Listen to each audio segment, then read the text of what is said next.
Hi friends, എല്ലാവർക്കും സുഖമാണെന്ന് വിശ്വസിക്കുന്നു. ഡെയിലി അപ്ഡേറ്റിലേക്ക് എല്ലാവർക്കും സ്വാഗതം. ഡിസംബർ 19-ാം തീയതിയും തുടർന്നുള്ള ദിവസങ്ങളിലും നിങ്ങൾ ശ്രദ്ധിക്കേണ്ട വളരെ പ്രധാനപ്പെട്ട കാര്യങ്ങളാണ് ഈ ഒരു വീഡിയോയിൽ വ്യക്തമാക്കുന്നത്. വീഡിയോയിലേക്ക് കടക്കുന്നതിന് മുമ്പ് ആദ്യമായിട്ട് ചാനൽ കാണുന്ന ആളുകൾ ചാനൽ സബ്സ്ക്രൈബ് ചെയ്ത് ബെല്ലൈക്കൺ എനേബിൾ ചെയ്ത് വെക്കുക. കൂടുതൽ ആളുകളിലേക്ക് ഇൻഫർമേഷൻ എത്താൻ വേണ്ടി തീർച്ചയായിട്ടും നിങ്ങളൊന്ന് ലൈക്ക് ചെയ്യുക. വീഡിയോയുടെ വിശദമായ വിവരങ്ങളിലേക്ക് വരാം. 21-ാം തീയതി ചൊവ്വാഴ്ച മുതൽ ആരംഭിക്കാനിരുന്ന അനിശ്ചിതകാല സ്വകാര്യ ബസ് സമരം മാറ്റിവെച്ചു. ക്രിസ്മസ് പ്രമാണിച്ചും സർക്കാരിൻ്റെ ഭാഗത്തുനിന്നും അനുകൂല തീരുമാനങ്ങൾ ഉണ്ടാകുന്ന സാഹചര്യത്തിലുമാണ് ബസ് സമരം മാറ്റിവെച്ചത് എന്ന് ബസ് ഓണേഴ്സ് അസോസിയേഷൻ പറഞ്ഞു. പഴം പച്ചക്കറി വില പിടിച്ചു നിർത്താനായി 8 കോടി സഹായം അനുവദിച്ചതായി ധനമന്ത്രി KN ബാലഗോപാൽ അറിയിച്ചു. സപ്ലൈകോയുടെ ക്രിസ്മസ് ന്യൂ ഇയർ ചന്തകൾ ആരംഭിച്ചു. ഇന്ന് തിരുവനന്തപുരം പുത്തനിക്കാനം മൈതാനിയിൽ ഭക്ഷ്യമന്ത്രി അഡ്വക്കേറ്റ് GR അനിലാണ് പദ്ധതി ഉദ്ഘാടനം ചെയ്തത്. ഗതാഗത മന്ത്രി ആന്റണി രാജു അധ്യക്ഷത വഹിച്ചു. സപ്ലൈകോ ഔട്ട്ലെറ്റ് വിവാഹപ്രായം ഉയർത്താനുള്ള ബില്ല് തിങ്കളാഴ്ച രാജ്യസഭയിൽ അവതരിപ്പിക്കും. വോട്ടർ ID കാർഡും ആധാറും ബന്ധിപ്പിക്കാനുള്ള ബില്ലും തിങ്കളാഴ്ച ലോക്സഭയിൽ അവതരിപ്പിക്കും. വിവാഹപ്രായം ഉയർത്തിയ നീക്കം ദുരൂഹമെന്ന് CPM സംസ്ഥാന സെക്രട്ടറി കോടിയേരി ബാലകൃഷ്ണൻ പറഞ്ഞു. പെൺകുട്ടികളുടെ വിവാഹപ്രായം ഉയർത്തുന്നതിനെതിരെ കോൺഗ്രസും രംഗത്ത് വന്നു.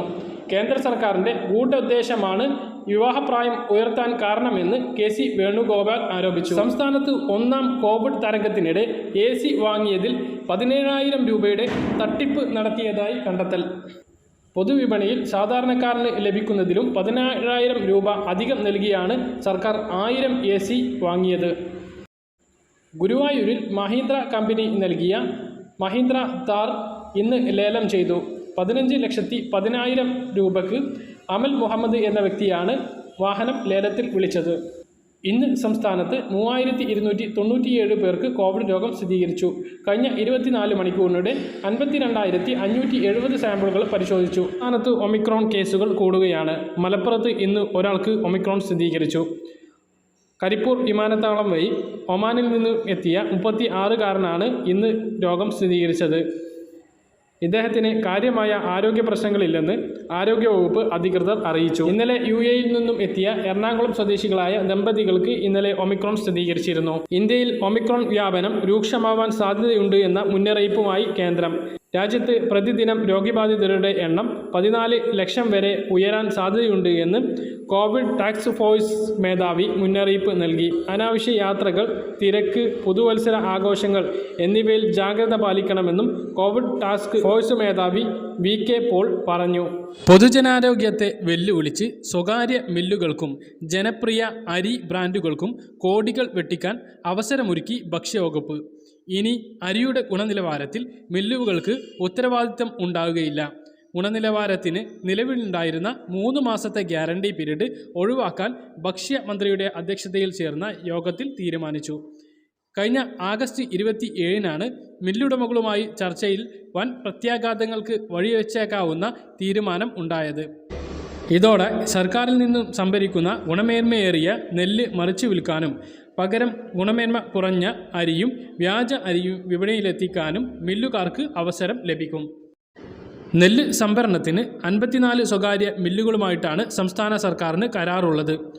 100 കിലോ നെല്ല് നൽകുമ്പോൾ 64 കിലോ അരി മില്ലുടമകൾ സപ്ലൈകോക്ക് തിരികെ നൽകണം. ഒരു ക്വിൻ്റലിന് 214 രൂപ എന്ന നിരക്കിൽ മില്ലുടമകൾക്ക് നൽകും. എന്നാൽ കർഷകരിൽ നിന്നും സംഭരിക്കുന്ന ഗുണമേന്മയേറിയ ജ്യോതി, ജയ, ഉമ എന്നീ മുന്തിയ ഇനം നെല്ലുകൾ മില്ലുകാർ അരിയാക്കി സ്വകാര്യ മൊത്ത കച്ചവടക്കാർക്ക് മറിച്ചു നൽകുകയാണ് പതിവ്. പകരം തമിഴ്നാട്, ആന്ധ്ര, മൈസൂരു എന്നിവിടങ്ങളിൽ നിന്നും ഇറക്കുമതി ചെയ്യുന്ന വില കുറഞ്ഞ വെളുത്ത അരിയും FCAയിൽ നിന്നും ടെൻഡർ അടിസ്ഥാനത്തിൽ വില കുറവിൽ വാങ്ങുന്ന അരിയും തവിടും തവിടെണ്ണയും ചേർത്ത് യന്ത്ര സഹായത്തോടെ പോളിഷ് ചെയ്ത് നിറം മാറ്റും.